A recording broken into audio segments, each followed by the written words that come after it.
tell us about the premiere. Well, the premiere is called Hello Brother, which is one of our most famous lines from the first season of the show. Kevin and I wrote it together, so it's nice to circle back and revisit that relationship. And it has a lot of elements of earlier seasons of the show that we've seen before in a different package where, in this case, Stefan is the hero brother trying to rescue Damon from the clutches of a great evil. It's an evil that we can't define, an evil that they can't identify. So there's so many questions. There's a big mystery about what that might be. So as Stefan is trying to be happy with Caroline, and as Alaric is trying to live his life, balance this being a supernatural geek against the father of two kids who need him to come home every night, and as Bonnie is mourning the loss of the two most important men in her life, we start to understand just a little bit about who it is, what it is, and has control over our two favorite men, and what our heroes are going to have to do to get them back. Right. You mentioned Bonnie, and obviously at the beginning of last season it was kind of a different role for her, where she was kind of trying to pull Damon out of his downward spiral. Mm-hmm. How will she approach it this season be different? Last year was kind of a little more comedic. They were drinking buddies and during all that. But are we going to see? I know you mentioned that she kind of has this like devastation she has to deal with. How are we going to see her, react? And what is she going to do specifically to try to bring them back? Bonnie will very quickly realize that Enzo's doing everything in his power to lead her to him, to get her the right clues to help her rescue him. And the problem is that he can't necessarily be rescued. The first big shift for Bonnie is when she's going to realize that she, like everybody else, are fighting so hard to get Damon and Enzo back, but she realizes that technically for everybody else the priority is Damon, and yet Enzo, so in a way she takes the responsibility of being Enzo's advocate and standing by him and saying, I will make sure that I fight for you as hard as anybody else is fighting for Damon. So it puts her in an interesting position where she's got to say, Damon and Enzo are two most important men to me, but if I don't fight for my guy, no one's going to fight for him at all. And so that'll be a fun dynamic to explore with her.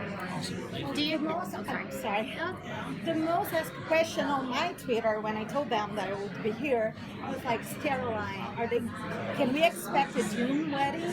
That's so funny. You're the second person to ask me that, so it makes me laugh. And my answer is, and continues to be, we couldn't be more aware of that line from the pilot, and we love being able to circle back to things like that, and absolutely it's in our lexicon of undelivered on ideas from the early seasons.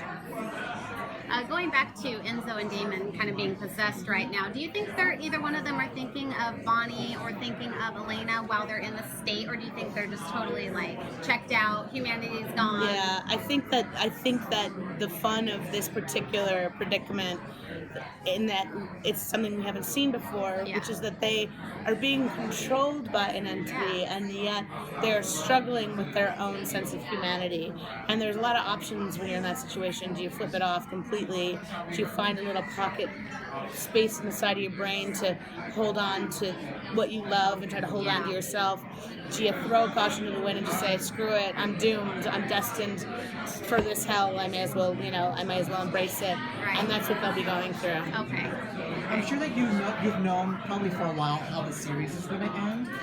With this being the last season, has that changed at all? The idea for the series ending has evolved a lot over the years. When Kevin and I first came up with what we thought it would be, obviously Elena was still going to be a part of the series all along, and even when that got modified a bit in season 3, the other side still existed, and so we had all kinds of plans.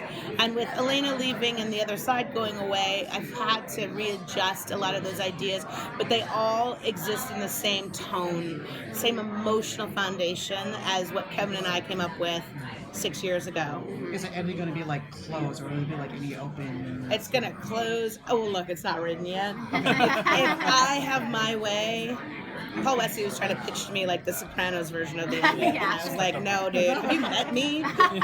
If I have my way, which I could lose, by the way, I got a team of writers and Kevin and anyone else's opinion, but if I have my way, it will be like the ultimate closure, the ultimate perfect Friday Night Lights closure. Great reference.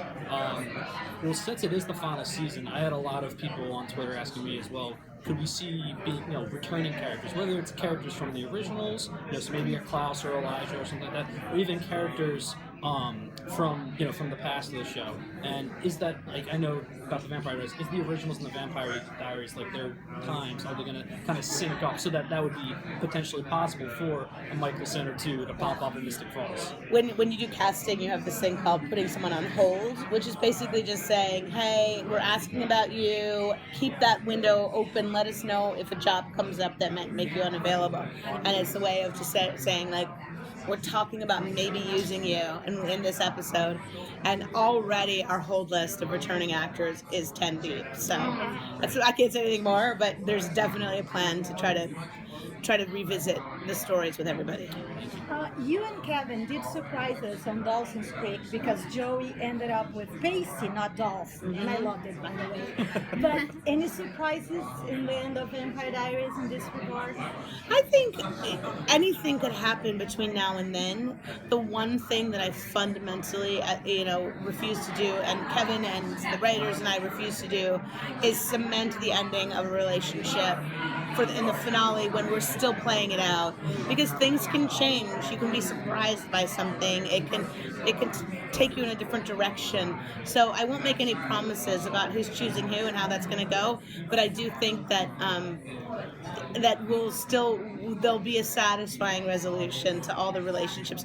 Not everyone in that way will be happy, but they'll still feel a sense of completion.